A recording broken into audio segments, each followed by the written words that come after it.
Hello everyone, welcome to my channel Edu2Fly. In this video, we are going to study the circular flow of income.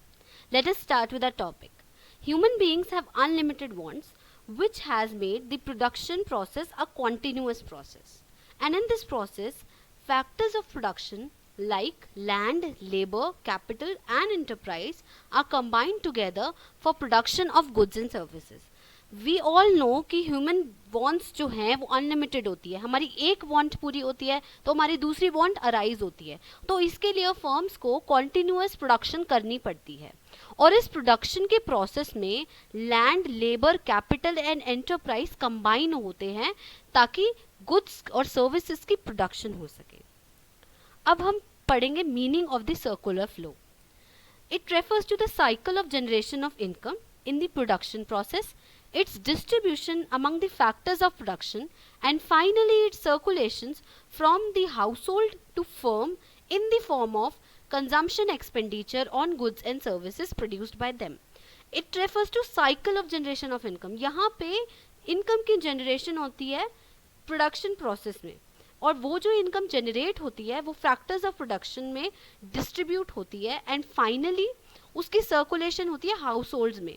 और house holds वो जो income हमारी collect हुई है वो उसको कंजम्पशन एक्सपेंडिचर में यूज करते हैं. Consumption expenditure on goods and services produced by them.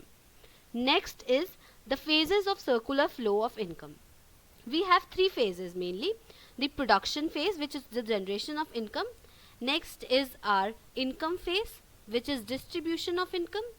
And last one is our expenditure phase which is disposition of income. All this is the circular flow and which is being in the never ending loop. Generation of income की अगर हम बात करते हैं तो इस phase में firms goods and services produce करते हैं with the help of factor services. In the distribution phase, इस फेज में फैक्टर इनकम की फ्लो होती है from firms to household. और फैक्टर इनकम में क्या क्या आता है? Rent, interest, wages and profit. Next है हमारा disposition phase. In this phase, the income received by the factors of production is spent on the goods and services produced by the firms. Next is our concept of stock and flow, which is frequently used in macroeconomics. Some of the macro variables relate to stock, while others relate to the flow. Therefore, it is important to understand their meaning so that the variables can be categorized as stock or flow. First of all, we will discuss the stock variable. That variable which is measured at a particular period of time, it is called a stock variable. जो variable एक particular point of time पे मुझे major करना है या मैंने major किया है तो उसको मैं स्टॉक वेरिएबल का नाम दूंगी. Example, stock of goods in godown as on 31 January 2019. यहाँ पे एक पर्टिकुलर पॉइंट ऑफ टाइम की बात की गई है कि 31 जनवरी 2019 को जो स्टॉक ऑफ गुड्स है उसको मैं स्टॉक वेरिएबल की कैटेगरी में डालूंगी. नेक्स्ट, नेशनल वेल्थ हमारा, money supply, all these are the stock variables. Stock variables are not time dimensional, ये टाइम डायमेंशनल नहीं होते हैं. Next is our flow variable. That variable which is measured over a period of time, it is called a flow variable. Examples of flow variable can be production during January 2019, national income etcetera. अब यहाँ पे over a period of time की बात की गई है, ना कि एक पर्टिकुलर पीरियड ऑफ टाइम की. अब ये जो पीरियड ऑफ टाइम है ये एक डे भी हो सकता है, अ वीक भी हो सकता है और एक ईयर भी हो सकता है.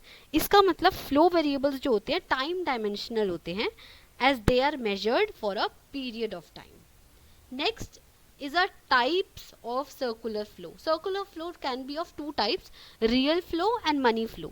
Real flow is also the physical flow and money flow is also the nominal flow. Let us discuss these in detail. Real flow, यहाँ पे हम दो चीज़ों के बीच में इंटरेक्शन देख रहे हैं, दो सेक्टर्स के बीच में basically, house holds and firms. जो हाउस होल्ड है वो फैक्टर सर्विसेज प्रोवाइड करता है फर्म्स को. Factor services including land, labour, capital and enterprise. And corresponding firms क्या सप्लाई करते हैं हाउस होल्ड्स को with goods and services. This is a real flow. Real flow refers to the flow of factor services from household to firm and the corresponding flow of goods and services from firms to household. इस diagram में हम देख रहे हैं, जैसा कि हमने बताया, यहाँ पे सिर्फ और सिर्फ फिजिकल फ्लो हो रही है, इसीलिए रियल फ्लो को हम फिजिकल फ्लो भी कहते हैं। ऑलराइट, यहाँ पे कोई मनी की इन्वॉल्वमेंट नहीं है।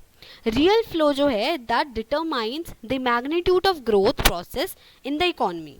For example, when one more factor of services are offered to the firms, then the volume of production will be more and it will speed up the process of economic growth.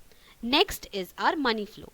Money flow में क्या होता है हमारा? It refers to the flow of factor payments from firms to households for their factor services and corresponding flow of consumption expenditure from household to firm for the purchase of goods and services, जो produce किए हैं किसने? Firms ने। तो यहाँ पे आप diagram में भी देख सकते हैं कि फर्म क्या कर रहा है, फैक्टर पेमेंट कर रहा है हाउस होल्ड को for their factor services, and house hold जो इस अमाउंट को स्पेंड कर रहे हैं purchase of goods and services में। और इस परचेज को मैं कंजम्पशन एक्सपेंडिचर कहूँगी, क्योंकि अल्टीमेटली वो गुड्स एंड सर्विसेज को कंज्यूम करते हैं, तो that is called the consumption expenditure. Thanks for watching. अगर आपको ये वीडियो पसंद आई then hit the like button, share with your friends and subscribe the channel.